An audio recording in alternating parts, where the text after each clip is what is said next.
Hello दोस्तों, कैसे हो आप सब। उम्मीद करते हैं आप लोग अच्छे होंगे। मैं हूं कुमार हीरो सर और जैसा कि आप लोग को पता ही है कि अभी मैं आप लोगों के लिए 3D चैप्टर का इंपॉर्टेंट फार्मूला का वीडियो बना रहा था, जिसमें कि मैंने आप लोगों को पार्ट 1 में आपको डायरेक्शन रेशियो और डायरेक्शन कोसाइन से रिलेटेड सारा इंपॉर्टेंट फार्मूला बता दिया था। तो ये आप लोग का 3D में पार्ट 2 है और आज हम स्पेशल बात करने वाले हैं इक्वेशन ऑफ लाइन के बारे में, और वो भी स्पेस में, यानी कि 3D में आपको हम बताने वाले हैं कि जितने भी आपका इंपॉर्टेंट फार्मूला स्ट्रेट लाइन से यानी सरल रेखा से रिलेटेड, वो सारा फार्मूला आपको इसी वीडियो में मिल जाएगा। तो बस आपको करना क्या है, शुरू से लेकर अंत तक वीडियो को जरूर देखना है ताकि कोई भी फार्मूला मिस ना हो। तो चलिए आज के इस इंपॉर्टेंट वीडियो को स्टार्ट करते हैं। इस इंपॉर्टेंट वीडियो को सबसे पहले हम आपको बता दें कि आपको इक्वेशन ऑफ लाइन पढ़ना है इन स्पेस, यानी अंतरिक्ष में सरल रेखा का समीकरण पढ़ना है, और वो अभी 3D है। तो इससे पहले मैं आप लोगों को थोड़ा सा इंट्रोड्यूस करा देता हूँ। क्लास 11th में आप लोग पढ़े होंगे, इस बात से परिचित होंगे।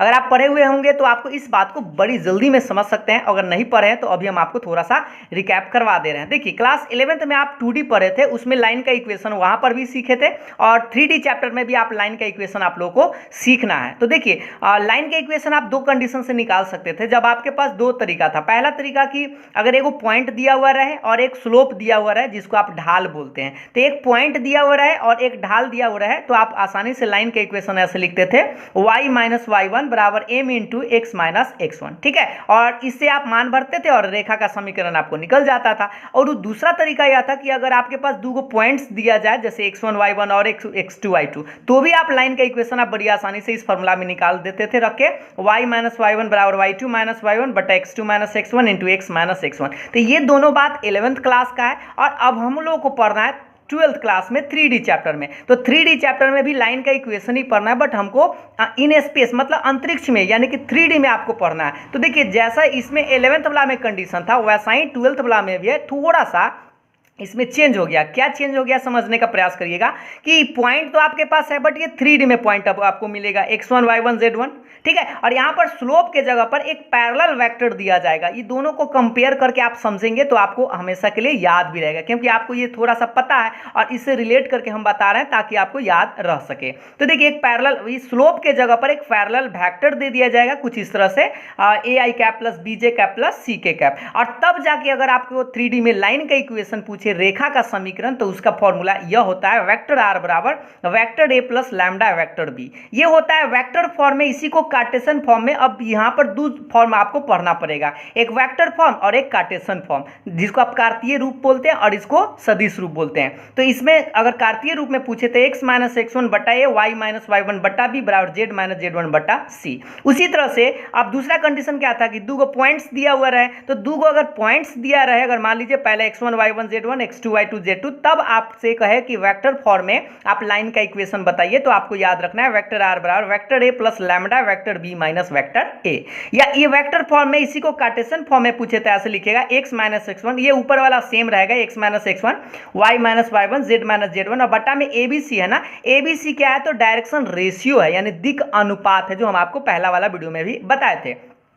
और डायरेक्शन रेशियो कैसे निकालते हैं, तो बाद वाला में से पहले वाला घटा लेते हैं, x2 minus x1 y2 minus y1 और z2 माइनस z1। तो ये अभी आपको शॉर्ट फॉर्म में जल्दी में हम आपको बताएं हैं, ताकि लाइन के इक्वेशन में आप दोनों बात समझ गए होंगे, इससे रिलेट करके बताएं। अब हम आपको इसको डिटेल्स में थोड़ा सा बताते हैं कि ये वाला फॉर्मूला कब काम करेगा और ये वाला कब काम करेगा। ठीक है, चलिए डिटेल्स में समझते हैं। सबसे पहले हम आपको बता दें कि यहाँ पर 3D में अब आपको समझना है, 3D स्पेस आप समझते हैं, ये X axis, Y axis and Z axis. ठीक है, अब यहाँ से करना क्या है कि आपके पास क्या रहेगा, एक पॉइंट दिया हुआ रहेगा और एक पैरेलल वेक्टर दिया हुआ रहेगा। एक बार फिर से इस बात को समझने का प्रयास करिएगा, एक पॉइंट दिया हुआ रहेगा और एक पैरेलल वेक्टर दिया हुआ रहेगा, और तब आपसे पूछे कि इसका वेक्टर इक्वेशन बताइए, इसका कार्टेशियन इक्वेशन बताइए, तो उसके लिए आपको ये फॉर्मूला यूज करना है। वेक्टर आर बराबर याद हुई हो गया होगा थोड़ा सा आपको, वेक्टर आर बराबर vector A plus lambda vector B. ये वेक्टर ए कहां से आएगा, तो जो पॉइंट आपको दिया हुआ रहेगा ना, उसका पोजीशन वेक्टर आप निकाल दीजिएगा। जैसे इसका पोजीशन वेक्टर में क्या करते हैं, आई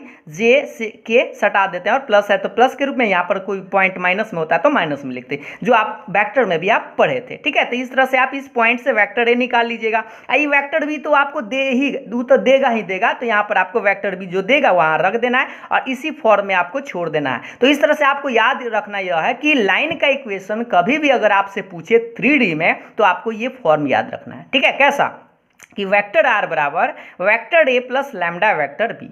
और यही चीज अगर कार्टेशियन फॉर्म में पूछ दे, कार्तीय रूप में पूछे, तो उसका इक्वेशन होता है x माइनस x1 बटा ए बराबर y माइनस y1 बटा बी और बराबर z माइनस z1 बटा सी। जहां पर आपको याद रखना है x1 y1 z1 क्या है, तो पॉइंट्स है जो आपको यहां पर एक पॉइंट देगा ही देगा। और ये जो एक पैरेलल वेक्टर दिया जाएगा उससे आपको a b c का मान निकाल लेना। जैसे मान लीजिए v बराबर ऐसा दिया जाएगा ना, a i cap b j cap plus c के कैप, तो a b c क्या है, तो डायरेक्शन रेशियो है ये वाला वेक्टर b का। यहाँ पर हम लिख भी दिए हैं कि a b c क्या है, तो डायरेक्शन रेशियो यानी दिक अनुपात है वेक्टर बी का। बात समझ में आ गया। तो बस आपको ये इतना ही याद रखना है, जब भी हम लाइन का इक्वेशन की बात करें तो आपको ये वाला याद होना चाहिए कि वेक्टर आर बराबर vector A plus lambda vector B Cartesian form में। तो आपको ये अब ये रूप हो गया, जब भी आपको लाइन का इक्वेशन दिखाई देगा तो या तो ऐसा दिखाई देगा या तो ऐसा दिखाई देगा। जैसे छोटा सा उदाहरण पर भी हम इस बात को समझ लेते हैं ताकि आपका कंफ्यूजन दूर हो जाए। जैसे देखिए वेक्टर आर बराबर ये वेक्टर है इतना प्लस लैम्डा इंटू इतना दिया हुआ है, तो बताइए क्या ये किसका इक्वेशन है, तो आपको समझना है कि ये लाइन का इक्वेशन है, क्योंकि वेक्टर ए ये इस फॉर्म में आपको नजर आ रहा है, वेक्टर आर बराबर vector A plus lambda vector B. अगर इस फॉर्म में नजर आए तो समझ जाएगा कि ये किसका इक्वेशन है, तो लाइन का इक्वेशन है। या ये वेक्टर फॉर्म में, यही अगर कार्टेशियन फॉर्म में रहता है ऐसे लिख सकते हैं x माइनस 5/6 y माइनस 2/3 है z प्लस 4/7 है, तो यह भी आपका कार्टेशियन इक्वेशन है लाइन का ही। और हाँ, आप लोग सोच रहे हैं सर यहाँ पर प्लस है, तो आपको ये जो पॉइंट आएगा ये वाला 5 2 और 4 है, ये -4 हो जाएगा, इसका पॉइंट्स हो जाएगा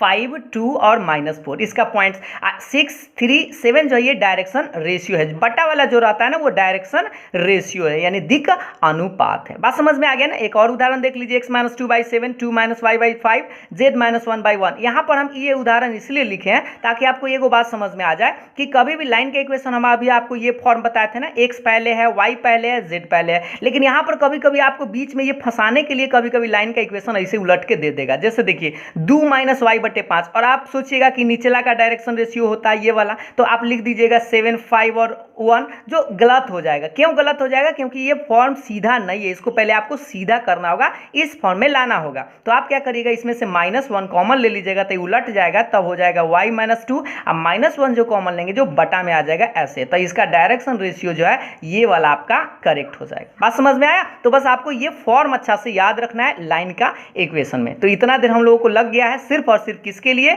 तो लाइन का इक्वेशन किस फॉर्म में होता है, ये वाला वेक्टर फॉर्म और ये वाला कार्टेशियन फॉर्म, जहां की ABC क्या है, तो दिक अनुपात है। बात समझ में आ गया। तो पहला तरीका तो आप लोग समझ गए कि अगर आपसे पास एगो पॉइंट और एगो वेक्टर पैरेलल दिया रहा है तो लाइन का इक्वेशन क्या होता है। अब हम आपको बताते हैं कि अगर मान लीजिए आपके पास इक्वेशन ऑफ लाइन निकालना है, लेकिन वो क्या पॉइंट्स दिया रहेगा, 2 गिवन पॉइंट्स रहेगा। 2 पॉइंट्स अगर आपको दे दिया जाए और तब आपसे कहा जाए कि इसका लाइन का इक्वेशन निकालिए, तो चलिए हम इसके लिए अब आपको फॉर्मूला बताते हैं। देखिएगा यहाँ पर आप स्पष्ट रूप से देख पा रहे होंगे। देखिए इस बात को समझिए कि अब आपके पास 2 पॉइंट्स दिया गया, पहला पॉइंट ये है और दूसरा पॉइंट बी है, ठीक है, पहला पॉइंट ए और दूसरा पॉइंट बी। और तब आपसे कह दिया जाए कि आप बताइए, जैसे यहाँ पर पॉइंट पहला x1 y1 z1 और दूसरा x2 y2 z2, मतलब 2 पॉइंट्स दिया रहे, और तब आपसे पूछे कि बताइए कि 3D में लाइन का इक्वेशन क्या होगा। तो आपको याद रखना है वेक्टर फॉर्म में वेक्टर आर बराबर vector A plus lambda vector B minus vector A. और यहाँ पर वेक्टर ए वेक्टर बी कहाँ से आएगा, तो 2 जो पॉइंट दिया रहेगा ना उससे आप वेक्टर ए वेक्टर बी निकाल लीजिएगा।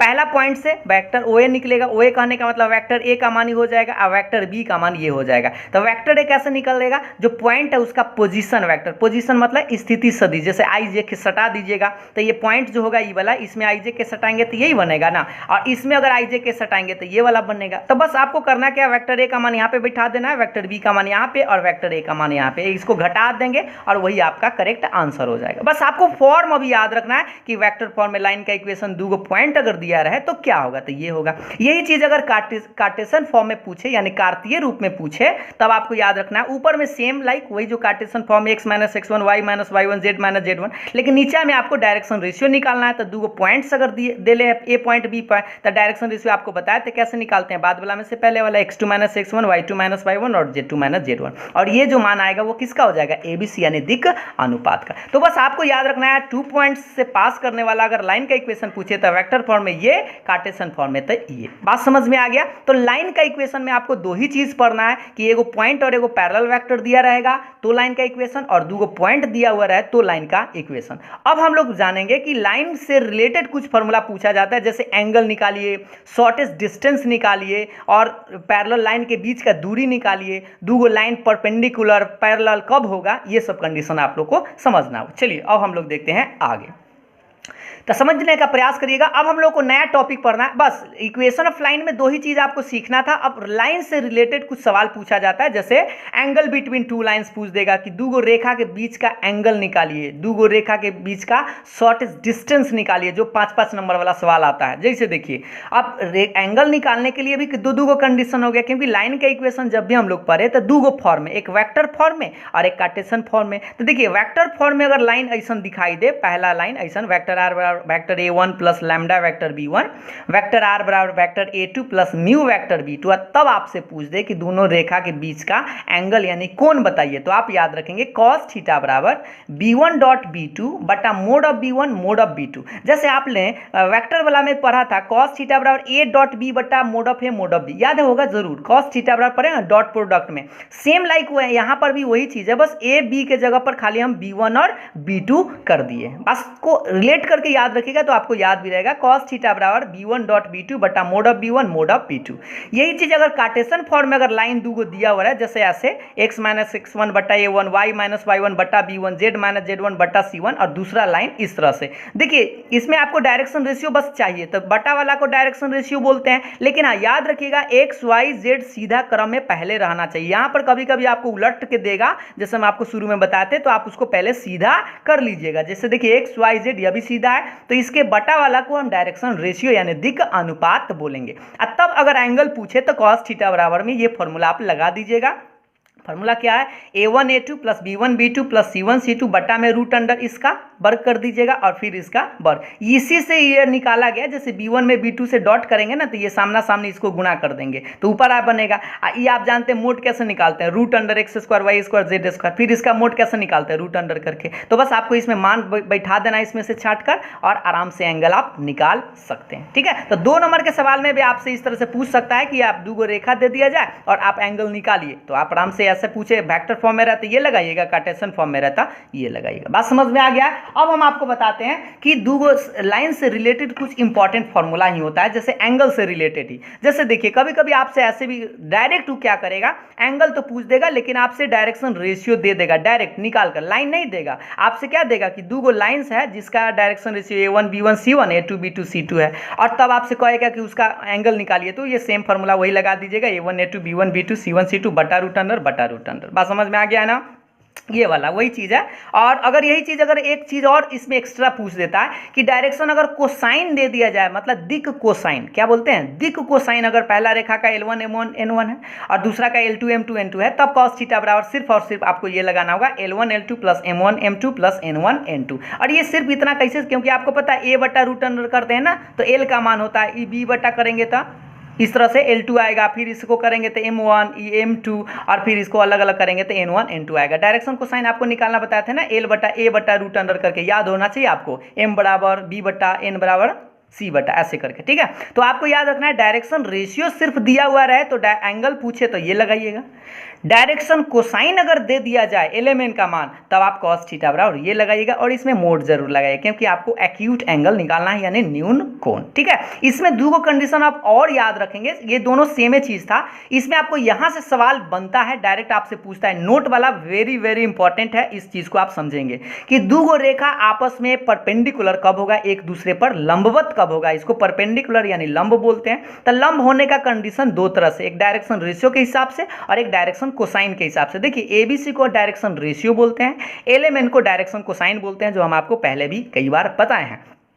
तो अगर डायरेक्शन रेशियो के हिसाब से अगर पूछ दे कि बताइए कि दोनों एक दूसरे पर लंब है या नहीं है, तो आपको करना क्या है, A1 A2 B1 B2 C1 C2 plus करके निकालना है। और अगर इसका मान 0 आ जाता है तो हम बोल सकते हैं कि दोनों एक दूसरे पर परपेंडिकुलर यानी कि लंब है। अगर ये 0 के बराबर नहीं आता है तो वह लंब नहीं है। या डायरेक्ट आपसे कंडीशन भी पूछ देता है कि दो रेखा लंब होगा कब, जब आपको ये वाला कंडीशन याद रखना है। डायरेक्शन कोसाइन पूछे तो आपको सेम चीज वही L1 L2 M1 M2 plus N1 N2 बराबर 0 लिख देना, क्योंकि यहाँ पर आप जानते हैं ना 90 डिग्री रखेंगे तो cos 90 का मान क्या होता है 0, तो इधर वाला पार्ट पूरा 0 हो जाएगा, तो यही तो बचेगा इसके बराबर 0।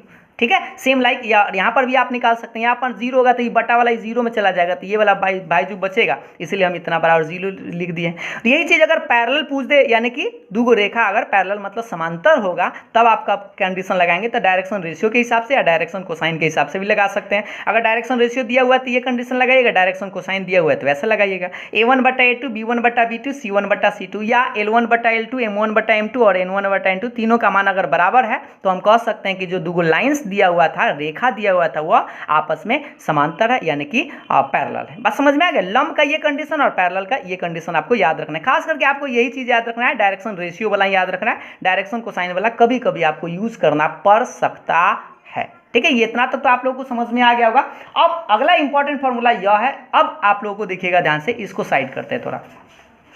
अब आप लोगों को समझना क्या है कि एंगल, देखिए एंगल तो आप लोग समझ गए कि दो रेखा दिया हुआ है तो आप एंगल निकाल सकते हैं, लेकिन अब जो है आपका VBI यानी कि वेरी वेरी इंपॉर्टेंट टॉपिक क्या है कि shortest distance between two skew lines, यानी कि दो स्क्यू लाइन के बीच शॉर्टेस्ट डिस्टेंस यानी न्यूनतम दूरी पूछेगा, दो विषमतलीय रेखाओं के बीच का न्यूनतम दूरी। और हाँ, ये 5 नंबर का सवाल पिछला बार भी पूछा गया था इसी फॉर्मूला से, तो आपको बस फॉर्मूला याद रखना है। वेक्टर फॉर्म में आपको ज़्यादा खास करके याद रखना है, क्योंकि वेक्टर फॉर्म में ही आपसे सवाल ज़्यादा पूछा जाता है। वेक्टर फॉर्म में आप जानते हैं लाइन का इक्वेशन कैसा होता है, ये तो आपको याद हो गया होगा। जब भी लाइन का इक्वेशन पूछे तो इसी फॉर्म में होगा, वेक्टर फॉर्म में। वेक्टर आर बराबर vector A1 plus lambda vector B1, दो गो है तो बस A2 प्लस म्यू B2 कर देगा। ठीक है, यहाँ पर एक लैम्डा और एक द म्यू कर देगा, बात समझ में आए। और अगर आप ये दोनों के बीच का शॉर्टेस्ट डिस्टेंस पूछे, न्यूनतम दूरी पूछे, तो याद रखिएगा D बराबर B1 cross B2 dot A2 minus A1 बटा में mode of B1 cross B2 का मोड है। मोड कहने का मतलब इसका मैग्नीट्यूड निकालना है। तो आपको करना क्या है,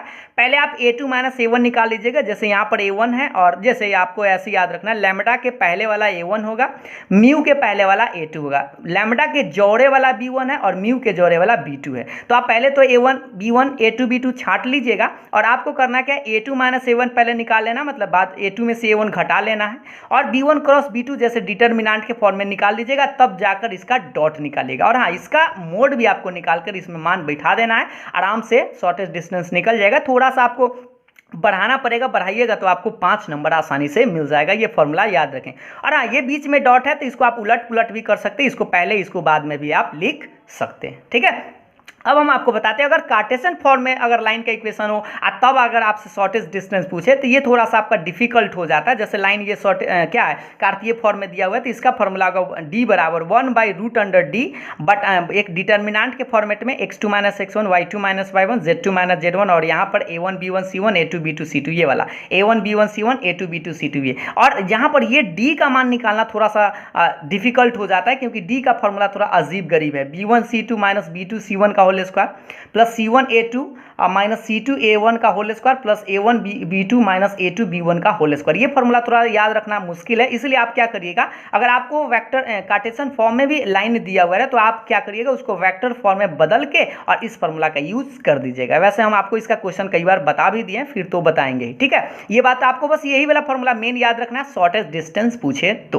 अब हम आपको बताते हैं, लास्टली आपको एक फॉर्मूला इसमें और समझ लेना है, क्या लाइन में ही, कि शॉर्टेस्ट डिस्टेंस तो निकालना था, लेकिन अब आपसे पूछेगा distance between two parallel lines. देखिए, अभी जो हम आपको बताए थे वह विषम तलीय था, यानी दो लाइन जो है वो दो तल में था, अलग अलग था। लेकिन अब जो है अगर आपसे कह दिया जाए कि पैरेलल लाइन है, कौन सा लाइन है, पैरेलल लाइन है, कि समांतर रेखा अगर है तब कहे कि आप उसके बीच का दूरी निकालिए। जैसे देखिए, आप कैसे पहचानिएगा कि दो रेखा पहले समांतर है, ये बात आप समझ लीजिए कि वेक्टर, मान लीजिए पहला रेखा और ये दूसरा रेखा है, तो देखिए रेखा का फॉर्म तो आपको याद हो गया, A1 plus lambda B1 A2 plus mu B2, यहाँ पर हम म्यू B2 कर देते हैं। और याद रखिएगा दोनों समांतर कब कहा जाएगा, जब लैम्डा के जोड़े वाला और म्यू के जोड़े वाला मान बराबर हो। फिर से समझिएगा, ई वाला मान और ई वाला मान अगर बराबर है, जैसे B1 और B2 का मान बराबर दे दिया जाएगा, यहाँ पर जितना होगा उतना ही यहाँ पर रहेगा, तो समझिएगा कि वो दोनों रेखा समांतर है। और तब जाके अगर डिस्टेंस पूछे तब आप फॉर्मूला लगाइएगा, vector B cross a2 - a1 बटा में मोड ऑफ